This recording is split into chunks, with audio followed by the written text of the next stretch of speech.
En la noche del 3 de marzo del 2021, una mujer de 33 años fue a visitar a su amigo y después de ahí debía volver a su casa, pero nunca lo hizo. En el camino tuvo la que sería su última conversación telefónica con alguien. Habló con su novio durante un par de minutos y luego de la que parecía una noche común y corriente, le perdieron el rastro por completo. El caso de hoy es el de Sarah Everard, y para contarles su historia nos vamos hasta Londres, Inglaterra, solo un par de años atrás. Sarah nació el 14 de junio de 1987 en una familia pequeña en York. Sus padres eran Jeremy y Susan y sus hermanos Katie y James. Ella era la menor. Su papá Jeremy era un profesor de la Universidad de York y su mamá se dedicaba a la caridad. Cuando Sarah terminó el colegio, fue a la Universidad de Durham para estudiar geografía humana y cuando se recibió en 2008, se mudó a Brixton en Londres, donde comenzó a trabajar en una agencia digital como ejecutiva de cuentas. Para ubicarnos un poco sobre este cambio que hizo Sarah en su vida, les tengo que contar un poco sobre York y Brixton. York es una ciudad histórica, tiene un ambiente más tranquilo y turístico porque entre sus atracciones hay mucha historia medieval para contar y una arquitectura muy llamativa. Brixton, sin embargo, es un distrito mucho más vivo, por así decir. Se caracteriza mucho por tener una vida nocturna activa, por su mercado callejero. Entonces es como que tanto de día como de noche hay mucho que mirar y hacer. Y es por eso que atrae tanto a los jóvenes, o en este caso a una persona que quiere dedicarse al marketing. Sarah Everard era justamente conocida por ser una persona activa y sociable, con un círculo cercano de amigos y una vida profesional que a leguas se podía ver le iba a llevar muy lejos. Sus familiares más cercanos decían que así como era sociable y energética, ella era también una persona amable y muy sensible. El amigo al que visitó esa noche vivía en Clapham, también al sur de Londres, y a unos 15 a 20 minutos aproximadamente de Brixton, donde ella vivía. Ella se retiró alrededor de las 9 de la noche de la casa de su amigo y volvió caminando a su casa porque también tengo que recordarles que en esa época el COVID-19 estaba en auge y las restricciones estaban, como se dice, a tope. En Londres, especialmente, se aconsejaba no usar los servicios de transporte público, a no ser que se tratara de una emergencia, para no poner en riesgo a los demás de un posible contagio. La pregunta era, ¿qué pudo haber hecho para que se demorara tanto en este camino que era corto, de la casa de su amigo a la suya?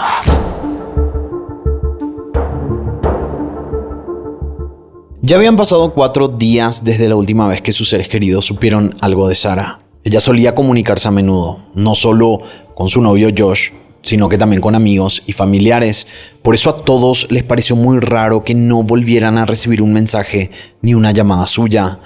Josh era el que más cerca vivía de ella, ya que sus padres y hermanos estaban a unas 5 horas de viaje. Josh Louth vivía a unas cuadras de su novia, por eso también solían verse a menudo, pero él tampoco la volvió a ver y fue por eso que ya el 4 de marzo hizo la denuncia policial. Además, y para ponerlos aún más en contexto, el último día que vieron a Sarah era un miércoles, lo que significaba que al día siguiente debía presentarse a trabajar y ella no lo hizo ese jueves ni tampoco se había ido el viernes. No avisó a nadie que no iría, lo cual hacía improbable que simplemente se haya tomado unos días por algún asunto personal. Ella era una mujer muy apasionada por su trabajo y no iba a arriesgarlo todo así nada más. Para sus familiares, que comenzaron a dar entrevistas a la prensa, algo malo le había pasado, porque pasó de ser vista camino a casa a desaparecer por completo y eso era muy raro. Pero para la policía, todavía era muy pronto para afirmar que algo grave le hubiera pasado. Una de las inspectoras que tomó el caso dijo que no existía información como para demostrar eso. Ellos todavía esperaban encontrarla sana y salva. El tío de Sarah, llamado Nick Everard, en una entrevista para un diario dijo que su familia estaba en Londres para ayudar con todo lo que fuera posible. Dio los detalles de las últimas comunicaciones y lo que llevaba puesto su sobrina la noche de su desaparición. La última vez que la vieron, Sarah vestía un impermeable verde. Tenía puestos unos pantalones azul marino con un patrón de rombos blancos y unos zapatos deportivos de color turquesa y naranja. Se cree que llevaba auriculares verdes y un gorro blanco o beige claro. La investigación sobre el caso de Sarah Everard comenzó oficialmente el 7 de marzo del año 2021. Los familiares pidieron ayuda a la comunidad y que por favor avisaran si la veían o si sabían algo al respecto. Y toda información obviamente era de suma importancia.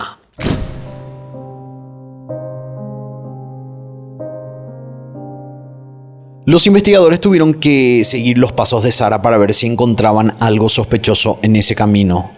Se solicitaron las imágenes de las cámaras de seguridad de la ciudad y la vieron alrededor de las 9 de la noche caminando y también hablando por teléfono, pero no vieron nada sospechoso, nada que los hiciera pensar que algo le había pasado o que alguien le hizo algo. También observaron las cámaras de seguridad en los alrededores de donde vivía y tampoco encontraron nada raro. Solo imágenes donde la vieron ir de compras a una tienda antes de visitar a su amigo, comprar un vino y dirigirse a Clapham. Pero algo sospechoso pasó. El teléfono de Sarah pasó de estar encendido a estar apagado más tarde en la noche de ese miércoles en que desapareció, y su línea no volvió a estar activa nunca más. Si la última comunicación de Sarah fue con su novio, ¿sería posible que él tuviera algo que ver con la desaparición? Esa era la pregunta. ¿De qué hablaron durante esa llamada que duró unos 15 minutos? Josh era la persona que más cerca de ella vivía y alguien con quien ella tenía constante comunicación. Y como nunca se descarta a la pareja en casos como este, el novio fue cuestionado sobre su paradero esa noche. Pero él tenía una coartada, estaba en su casa y por la distancia se supo que no estaba en la zona como para secuestrarla o hacerle algo. Y no solo eso, ellos tenían planes esa semana y Sarah no se presentó a ninguno de los planes.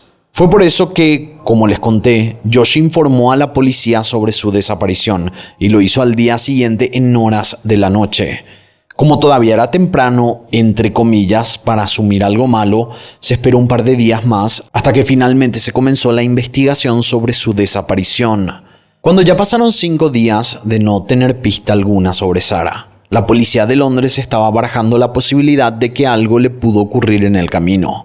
Capaz pudo tratarse de un accidente, porque pensaron que quizás ella, en lugar de tomar el camino más corto, decidió ir por otro camino y cruzó un puente en una zona donde habían varios estanques y capaz se cayó. También pensaron seriamente en la posibilidad de que, aunque todos los que la conocían no creían que esta teoría sea posible, se tratase de una desaparición voluntaria. O sea, ella decidió irse por unos días y desaparecer. De igual manera, se solicitó a los vecinos de la zona que revisaran las cámaras de seguridad de sus hogares, las que daban al exterior de sus casas, por si veían algo sospechoso o algo que pudiera ser de ayuda. Lo que sí se encontró fue un gorro muy parecido al que llevaba puesto Sarah. Era uno de color blanco o beige claro y lo encontraron en los alrededores donde estuvo caminando. Era la única pista que creyeron encontrar, pero no los condujo a nada. Todo parecía realmente perdido, hasta que por fin dieron con algo importante. Encontraron reportes que indicaban que un hombre había sido visto acosando a varias mujeres en la zona, además de unas cuantas denuncias que presentaban un caso similar.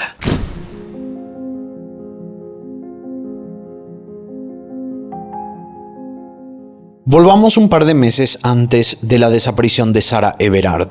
2 meses atrás, hubo denuncias de mujeres que fueron acosadas por un hombre en las calles de Londres.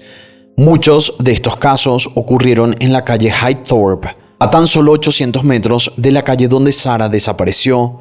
Esto sería un par de cuadras de donde la vieron. Las denuncias fueron muchas, y no solo un par, pero 2 de ellas llamaron fuertemente la atención de la policía. Una de las denuncias se dio a inicios de febrero de 2021. La policía recibió un llamado que informaba que una mujer estaba huyendo de un hombre que la estaba persiguiendo. No se sabe qué pasó con esta mujer y aparentemente no hubo denuncias de una desaparición en la zona, así que eso quedó en la nada.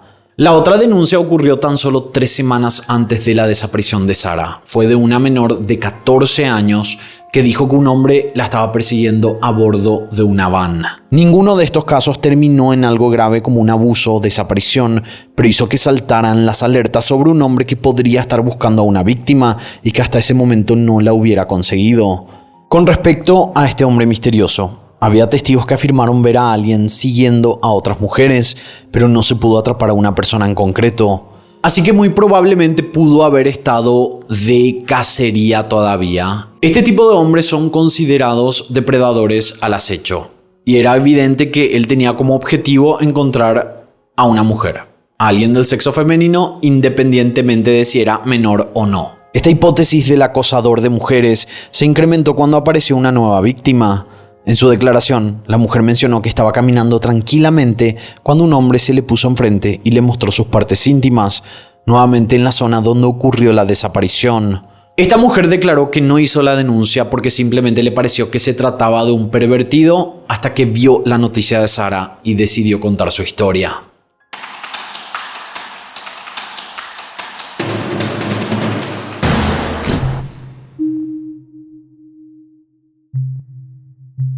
Con las sospechas de un posible secuestrador de mujeres, la investigación tuvo que pasar a estar a cargo de la Policía Metropolitana de Londres, o como se los conoce allá, el Scotland Yard. Para que se hagan una idea, cuando se les pasa un caso a ellos es porque ya se está hablando de algo mucho más complejo. Ellos son quienes toman los casos de crímenes de mucho peso y no de un simple robo o algo que merezca una multa y ya.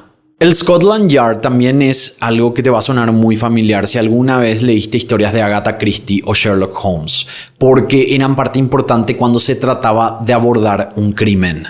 La Policía Metropolitana de Londres descartó que se tratara de una desaparición voluntaria o de un accidente o algo similar. Se descartó al novio como sospechoso porque inclusive la distancia en la que se encontraba a la hora de la llamada con su novio lo descartaba de la zona. Los videos de las cámaras de seguridad donde se la vio a Sarah, incluso horas antes de lo ocurrido, se compartieron a nivel nacional para que ayudaran a que la gente la identificara y se recibieron muchísimas llamadas al respecto, pero no dieron con ninguna pista importante. Hasta el gorro que encontraron fue descartado por el laboratorio y los familiares de la desaparecida. Los esfuerzos que se estaban haciendo para encontrar a Sarah eran enormes.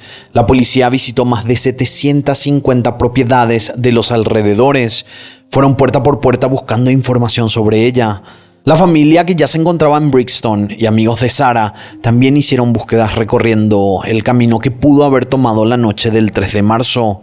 Se solicitaron perros para olfatear todo en busca de algo y también un equipo de buceo para hacer las búsquedas por agua y no solo por tierra.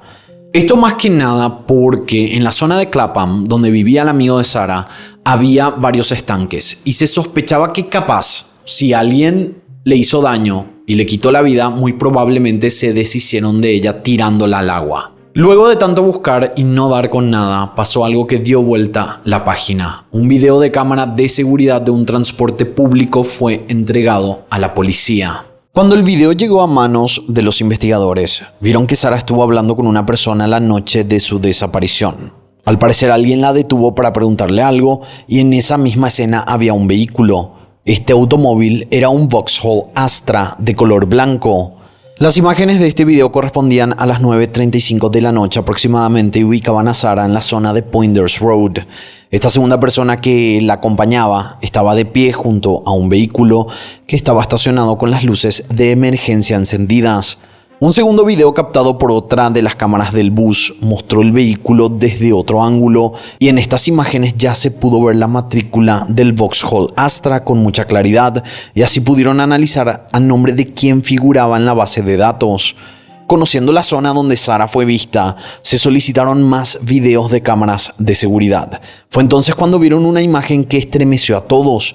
Era una toma de la mujer sentada en el asiento trasero del vehículo. Cuando llegó la información sobre el Vauxhall Astra, se descubrió que este automóvil era de alquiler y pertenecía a la empresa Enterprise en Dover, a unas 2 horas de distancia más o menos. Esta empresa facilitó todos los datos de contacto de la persona que alquiló el vehículo, incluidos 2 números de teléfono y la fecha del alquiler. Cuando revisaron la base de datos, descubrieron que uno de esos números pertenecía a nada más y nada menos que un oficial de policía, de nombre Wayne Couzens. Este hombre alquiló el vehículo una semana antes de la desaparición de Sarah Everard. Esto no se trató de una decisión de último momento, al parecer fue planeado con anticipación.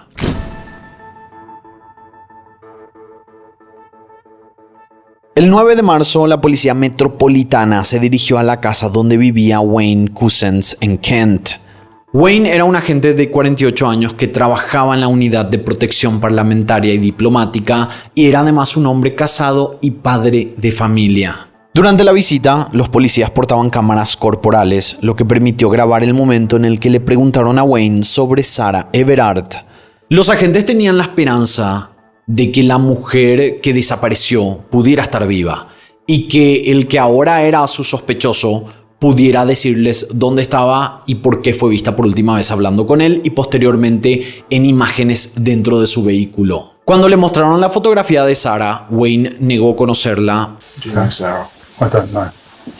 pero luego cambió su versión y admitió que se cruzó con ella la noche de su desaparición y que supuestamente la había llevado en su auto porque debía entregar una mujer a una pandilla europea que lo había amenazado con hacerle daño a él y a su familia si es que no hacía esto. O sea que iba a ser un secuestro porque supuestamente un grupo de personas querían secuestrar a una mujer y él tenía que ser el intermediario para lograr eso. Dijo que durante el viaje que hizo con Sarah en el vehículo de alquiler, un grupo de personas que iba en otro automóvil con una matrícula rumana le chocó y fueron, según su testimonio, 3 hombres los que se llevaron a Sarah. Wayne hasta dio una descripción de estos hombres. La declaración de Wayne Couzens era como sacada de una película y a los agentes que lo estaban interrogando les pareció una locura porque, según Wayne, este pedido de que él entregara a una mujer supuestamente se debía a que él se había encontrado con una mujer de la noche, por decirlo de alguna manera, y pagó menos del monto requerido. Entonces el jefe de esta mujer tomó cartas en el asunto y le dio 2 opciones a Wayne. Uno era pagar todo lo que debía y lo segundo era secuestrar a otra mujer para que trabajara para ellos. De lo contrario, como mencionamos, lastimarían a su familia. Wayne dijo que frecuentaba mucho unos hoteles baratos en Kent y que visitaba a una mujer en particular por la que tenía un interés íntimo, pero que estaba básicamente en quiebra y por eso no pudo pagarle todo lo que le debía. Esto coincidía con la evidencia que tenían los oficiales que los situaba en esa zona, pero aún debían comprobar si lo que decía era cierto y si él solamente fue parte del secuestro de Sarah por una amenaza. Cuando escucharon su versión, Wayne fue arrestado en su casa y también arrestaron a su mujer, llamada Elena, por posible complicidad. Fueron las primeras personas en ser arrestadas en el caso de Sarah Everard. Wayne y Elena se habían conocido en Suiza en el año 2005, se casaron en el año 2006 y tuvieron 2 hijos. Tenían una relación de 16 años. A Elena no tardaron en dejarla libre porque, según su comportamiento y sus testimonios, ella no tenía idea de lo que había pasado. Para que conozcan un poco más sobre Wayne Couzens, les cuento que él se había ofrecido como voluntario para el ejército cuando era muy joven y fue un oficial voluntario para la policía de Kent entre los años 2005 y 2009, donde llegó a alcanzar el rango de sargento especial. En 2011 se convirtió en oficial juramentado luego de un proceso de selección riguroso, uno donde inclusive hacen una exhaustiva investigación de antecedentes. Lo entrenaron para llevar un arma y sirvió durante 8 meses. Para los que no sepan, un oficial juramentado es aquel que completó todos los requisitos de formación y tomó un juramento oficial, lo que le otorga plenos poderes y autoridad para hacer cumplir la ley. Ya para septiembre de 2018 se unió a la Policía Metropolitana. Trabajó en una unidad encargada de la protección de embajadas y otras representaciones diplomáticas desde febrero de 2020.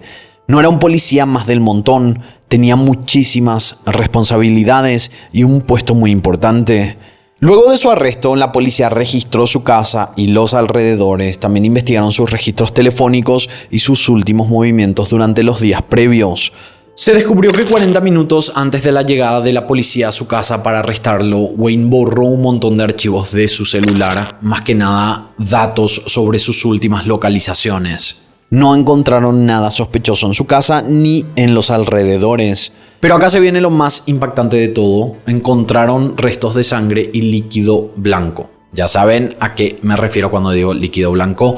En el asiento trasero de su vehículo personal y se confirmó que la sangre pertenecía a Sarah y que el líquido blanco era de Wayne.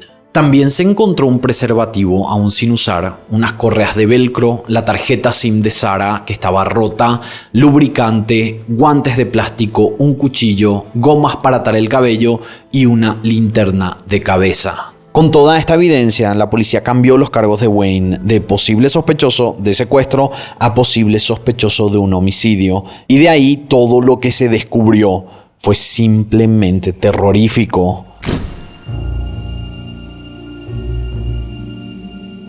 La búsqueda de Sarah Everard terminó más rápido de lo planeado cuando el 10 de marzo de ese 2021 encontraron restos humanos en un bosque cerca de Ashford, en Kent.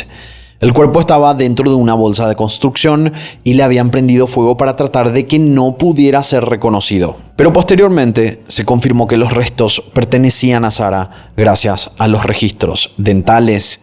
Pero déjenme aclarar una cosa, no es que metieron a Sarah en una bolsa y luego le prendieron fuego con bolsa y todo.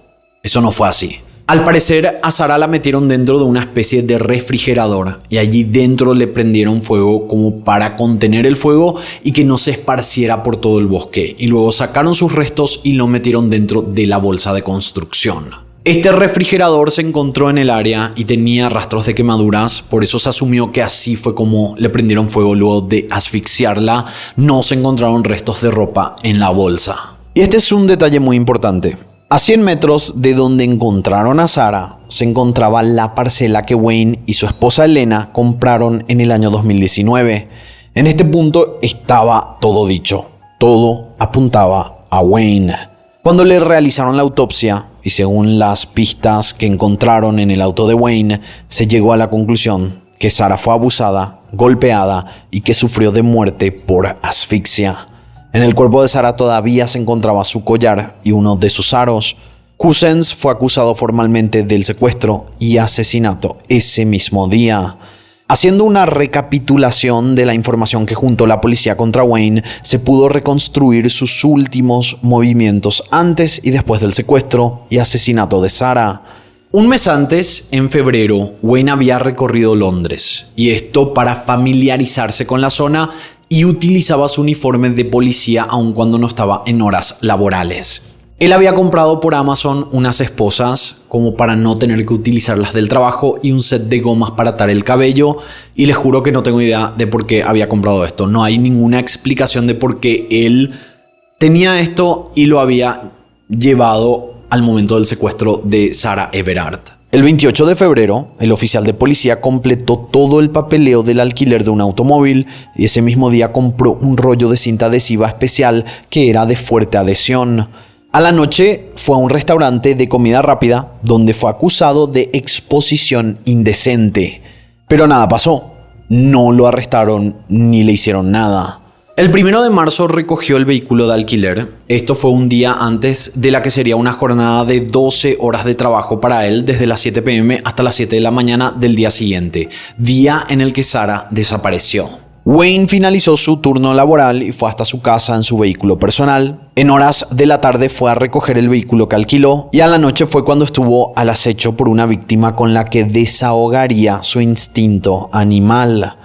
Lastimosamente se cruzó con Sarah. La detuvo supuestamente por cuestiones de la restricción por COVID, hasta la llegó a esposar y la metió al auto para luego llevarla a otro sitio donde abusó de ella y luego le quitó la vida. Y tenemos que decir que no la conocía de nada, simplemente fue con quien se topó esa noche. O sea que no había planeado secuestrar específicamente a Sarah, sino que lastimosamente Sarah estaba en el lugar y momento y hora equivocada, que fue cuando se topó con Wayne. Wayne planeó toda la situación, pero no tuvo en mente un objetivo en concreto. Capaz creyó que de esta manera iba a zafar de que el crimen se relacionara con él. La verdad que no sabemos, pero estaba claro que era una especie de depredador suelto gracias al poder que sabía que tenía como policía. En la madrugada del 4 de marzo, Wayne se detuvo en una estación de servicios en Dover para comprar un chocolate caliente y unas masitas. Esto ocurrió alrededor de las 2:31 am, momento en el que se presume Sarah ya estaba sin vida. Imagínense con qué frialdad él va después a despejarse luego de haber cometido este crimen atroz y se va a tomar un chocolate caliente como si nada hubiera pasado. Ya alrededor de las 8 de la mañana, Wayne devolvió el auto que rentó. Cerca de las 9 de la mañana, condujo en su vehículo personal hasta uno de los estanques en Kent, donde según los videos de vigilancia de la zona, lo captaron tirando algo al agua. Lo que luego al investigar descubrirían se trataba del teléfono de Sarah. Todavía ese 4 de marzo, fue hasta una tienda en Dover, donde compró 2 bolsas de plástico ecológicas. Durante todo este tiempo no se fue a trabajar porque llamó e informó que no podía presentarse porque estaba sufriendo de mucho estrés. Y lo que le dijo a su esposa fue todo lo contrario, que iba a estar muy ocupado trabajando cuando en verdad lo que estuvo haciendo fue cubrir sus rastros. En el trabajo le dieron 4 días libres. El 5 de marzo de 2021 compró mucha gasolina que luego utilizó para quemar el cuerpo de su víctima y sus pertenencias en un lugar cercano a donde desechó los restos, presumiblemente cerca de las 12 p.m. de ese mismo día, porque un testigo vio señales de que se estaba quemando algo en el bosque. El 6 de marzo envió un correo a su supervisor en la Policía Metropolitana para declarar que ya no quería portar un arma de fuego. Ese mismo día hizo compras por Amazon y pidió una lona de 2 metros por 2 metros y una red elástica de esas que se usan en las camionetas para llevar cosas en la parte de carga. El 7 de marzo llevó a su esposa e hijos a un viaje familiar al bosque para tener la excusa perfecta para deshacerse del cuerpo de Sarah y guardarlo en la bolsa porque todavía seguía en el refrigerador. El 8 de marzo, cuando ya debía presentarse a trabajar, dijo estar muy enfermo para volver a la oficina. El 9 de marzo fue cuando lo arrestaron. Luego de su arresto, Wayne trató de autoeliminarse en su celda, pero no lo consiguió y por eso fue puesto en una guardia, es decir, que lo vigilaban para que no lo volviera a intentar. Como se había lastimado, lo transfirieron a un hospital hasta que dijeron que estaba lo suficientemente bien como para continuar con las acciones legales correspondientes.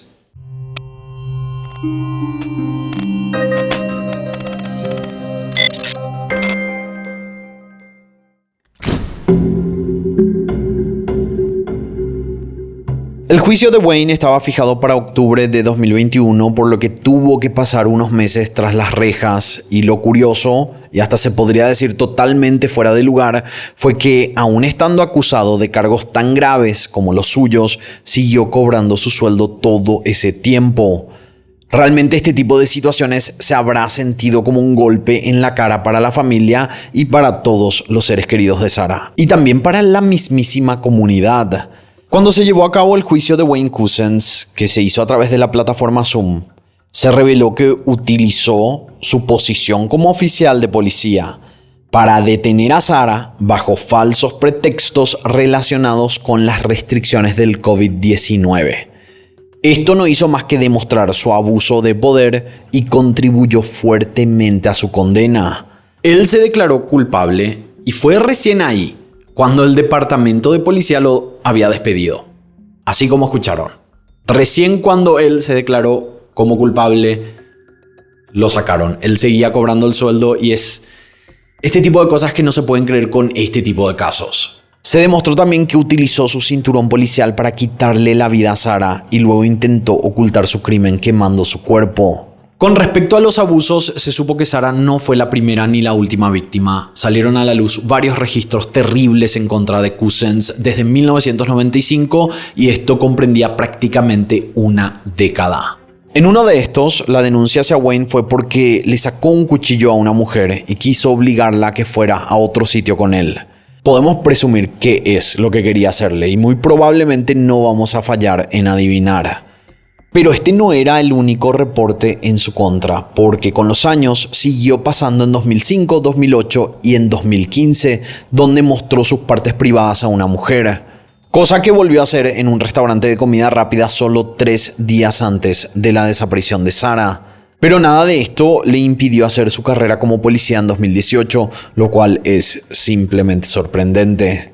Y las cosas no terminaron cuando él empezó a trabajar como policía. Se encontraron mensajes de WhatsApp entre él y otros compañeros solo un año después, en el año 2019. Y en estos mensajes hablaban básicamente de abusos a mujeres y se burlaban diciendo cosas como que ellas solo tenían que decir sí una vez, como para que se tomara la relación íntima como consensuada. A Wayne le habían puesto el apodo El Violador. O sea que sus compañeros sabían qué tipo de hombre era. Según videos del caso, se sabe que sus compañeros conocían sus gustos en cuanto a videos subidos de tono y que estos tenían que ver con menores y hasta animales. También se descubrió que Wayne tenía un perfil falso en una aplicación de citas, posiblemente para conocer nuevas víctimas de las que abusar. Cuando por fin se hizo público los datos de Wayne en el caso de Sarah, varias mujeres y hasta un hombre drag lo reconocieron como su abusador, y todo esto solo demostró cómo se manejaron sus comportamientos previos dentro de la fuerza policial y cómo no se tomaron las medidas adecuadas ante estas denuncias. No se hizo absolutamente nada, ni siquiera la famosa palmadita en la mano, como se suele decir cuando hacen lo mínimo de lo mínimo. Pueden creer si les digo que hasta hubo policías que testificaron a favor de Wayne. Dijeron que supuestamente era maravilloso como compañero, también como profesional, y que si él supuestamente estaba declarándose culpable de las acusaciones y colaborando con las autoridades, a él debían supuestamente darle una pena no tan severa por colaborar supuestamente. Se quiso atribuir el crimen que perpetró como una consecuencia de que estaba lidiando con una situación económica terrible. Tenía muchas deudas, no dormía bien porque recordemos que fue justo luego de ese turno de 12 horas que hizo lo que hizo, ya que tenía tinnitus, una especie de timbre en el oído. Pero realmente se puede tener la caradurez de decir que le quitas la vida a otra persona porque no dormís lo suficiente. También había mencionado que por escuchar ruidos molestos y tener una deuda enorme. Obviamente esto es súper ridículo, porque de ser así, un montón de gente estaría haciendo lo mismo que hizo Wayne. Durante el juicio, el padre de Sarah Everard, Jeremy, expresó su profundo dolor al recordar los sueños y aspiraciones de su hija. Dijo que ella estaba ahorrando para comprar una casa y que esperaba casarse y tener hijos. Jeremy y su esposa esperaban tener nietos suyos y querían una vida plena y feliz para ella. Su hermana Katie fue mucho más cruda cuando habló sobre su hermana y se dirigió a Wayne.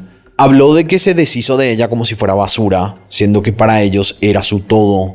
Habló de otras cosas que pueden ser muy fuertes y fue realmente lo más desgarrador del juicio. Si lo leen por completo, estoy seguro de lo difícil que les va a ser contener las lágrimas porque es simplemente desgarrador. Finalmente, el 30 de septiembre del año 2021, Wayne Couzens fue condenado a cadena perpetua sin posibilidad de libertad condicional y cumple su condena en la prisión HM en Frankland, en Durham. Wayne intentó pedir la libertad condicional, pero por suerte le fue rechazada. Pero adivinen que sí le aprobaron: el comprarse una consola de videojuegos por buen comportamiento. Lo que no le permitieron es comprarse un juego de disparos. Con lo que respecta a su familia, Elena se separó de Wayne y en una entrevista dijo que el comportamiento de su expareja fue simplemente inhumano. Al parecer ella no tenía idea de la persona con la que vivió por 16 años. No se mudó de barrio y se dedicó a darles una buena vida a sus hijos a pesar de lo que pasó y a pesar de recibir muchísimo odio durante un tiempo por lo que hizo el padre de sus hijos. La mamá de Elena, Nina Sukhoreva, tuvo que salir a pedir que por favor dejaran de acusarla de algo que no hizo, hasta que la misma comunidad se dio cuenta de que de alguna manera Elena fue una víctima más. El juez describió el asesinato de Sarah como brutal y devastador, subrayando la traición que representaba que un oficial de policía estuviera involucrado en tal crimen. La condena marcó un hito en la lucha contra la violencia hacia las mujeres en el Reino Unido. Pero, a pesar de recibir un castigo justo, la comunidad fue duramente golpeada al enterarse sobre la clase de personas que estaban en una posición en la que deberían asegurarles protección y no miedo y desconfianza. La desaparición de Sarah y el posterior descubrimiento de su cuerpo generaron una conmoción tan grande en el Reino Unido y en el mundo porque sacaron a relucir la vulnerabilidad de las mujeres en espacios públicos. Hubo protestas en todo el país porque la persona que acabó con los sueños de una joven y sus seres queridos estuvo acosando y yendo detrás de no una ni dos, sino de varias mujeres a lo largo de muchísimos años, llevando una fachada de protección y seguridad. Fue justamente el poder que le dieron a Wayne, el poder que él sentía que tenía, lo que llevó a que se sintiera intocable. Gran parte de su carrera en la policía estuvo marcada por incidentes previos que no se tomaron en cuenta hasta que pasó lo peor. Podemos decir que por lo menos se hizo justicia, pero a un costo demasiado grande. Hasta aquí el caso del día de hoy. Espero sus comentarios aquí abajo y de esta manera nosotros nos encontraremos en la próxima historia.